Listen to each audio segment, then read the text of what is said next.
नमस्कार. श्री स्वामी समर्थ. शोध अस्तित्वाचा या आपल्या चॅनलमध्ये तुमचे सगळ्यांचे स्वागत करते. तुमच्या सगळ्या इच्छा स्वामी महाराजांच्या कृपेने पूर्ण होत हीच स्वामीचरणी प्रार्थना करते आणि आजच्या व्हिडिओला सुरुवात करते. तर आज आहे अमावस्या. सोमवती अमावस्या खूप खास असते. या अमावस्येच्या दिवशी आपल्याला काही उपाय करायचे आहेत. दर अमावस्याला केले तरीसुद्धा चालतील. प्रत्येक अमावस्याला जर तुम्ही हा उपाय केला किंवा शनिवारी मंगळवारीसुद्धा हा उपाय केला तर जी तुमच्या घरामध्ये लक्ष्मी आहे, जी टिकत नाही, आलेला पैसा आल्या पावलीच परत जातो. म्हणजे ज्यावेळेस तुमचा पगार होतो किंवा तुमची पैसा कुठून ना कुठून येतो त्यावेळेस दवाखान्यात तरी जातो किंवा कोणाचं देणं तरी जातं किंवा कुठल्या ना कुठल्या मार्गाने जो आलेला पैसा आपला माघारी जातो. तर तो जो पैसा आहे तो टिकण्यासाठी आपल्याला हा उपाय करायचा आहे. आपल्या घरामध्ये लक्ष्मी स्थिर राहण्यासाठी आपल्याला हा उपाय नक्कीच करायचा आहे. तुम्ही हा उपाय शनिवारी मंगळवारी अमावस्येच्या दिवशी नक्कीच करू शकता. पण शनिवार आणि मंगळवार नाही जमला तर दर अमावस्येला मात्र तुम्हाला हा उपाय करायचा आहे. तर उपाय कोणता करायचा आहे? अगदी सोपा आहे आणि आपल्या घरातीलच वस्तू आपल्याला या उपायासाठी लागणार आहेत. तर चला आपण बघूयात.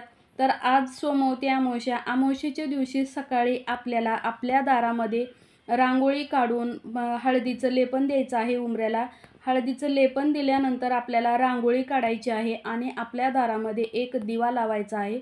ज्या दारामध्ये स्वच्छता असते, दिवा असतो, रांगोळी असते, त्या घरामध्ये माता लक्ष्मी जी आहे ती आनंदाने प्रवेश करत असते. जिथं स्वच्छता असते तिथं माता लक्ष्मी नांदत असते आणि आपल्याला आपल्या घरामध्ये माता लक्ष्मीला स्थिर ठेवायचं असेल, आपल्या घरातील जी आर्थिक अडचण आहे ती संपवायची असेल तर तुम्हाला दररोज सकाळी आपल्या दारामध्ये एक दिवा नक्की लावायचा आहे. आणि आपण जी रांगोळी काढतो त्या रांगोळीमुळे आपल्या घरामध्ये निगेटिव्हिटी येत नाही. बाहेरची कोणाची बाधा असेल तीसुद्धा होत नाही. आपल्याच आजूबाजूच्या लोकांना आपलं चांगलं झालेलं बघवत नसतं, त्यांना बरं वाटत नसतं. ते काहीतरी खोड्या करत असतात, काहीतरी आपल्यासोबत करण्याचा प्रयत्न करत असतात. तर जी कुठलंही त्यांनी काही जरी प्रयत्न केला, त्यांची वाईट नजर जी आपल्या घरावर असते ती रांगोळीमुळे आणि आपण हळदीचं जे लेपन देतो त्याच्यामुळे ती आपल्या घराला लागत नसते. हा झाला सकाळी करण्याचा उपाय. हा सुद्धा तुम्हाला दररोज करायचा आहे. पण नाही शक्य असेल तर अमावस्या, पौर्णिमा, सोमवार, मंगळवार, शनिवार अशी मोजके वारं तुम्ही केलात तरीसुद्धा चालतो. त्याच्यानंतर अमावस्येच्या दिवशी संध्याकाळी सगळी घरातली आपली जी कामं असतात ती कामं झाल्यानंतर आपण जेवण वगैरे केल्यानंतर, स्वयंपाक झाल्यानंतर, जेवण झाल्यानंतर जे आपण गॅस वगैरे वट्टा सगळं पुसून घेतो त्यावेळेस आपल्याला हा उपाय करायचा आहे. सगळी स्वच्छता करून घ्यायची, भांडी धुवून घ्यायची आहेत.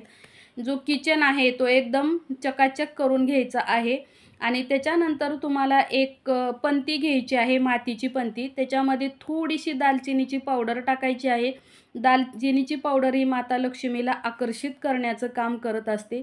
त्याच्यानंतर 3 कापुराच्या वड्या घ्यायच्या आहेत किंवा 5 घ्यायच्या आहेत आणि 5 लवंगा घ्यायच्या आहेत. 3 किंवा 5 या दोन्ही ह्याच्यामध्ये तुम्हाला घ्यायच्या आहेत. आणि संध्याकाळी हा किचन वट्ट्यावर हे आपल्याला कापूर, दालचिनी आणि लवंग पेटवून द्यायचा आहे आणि हा दिवा जो आहे तो तिथेच ठेवून द्यायचा आहे.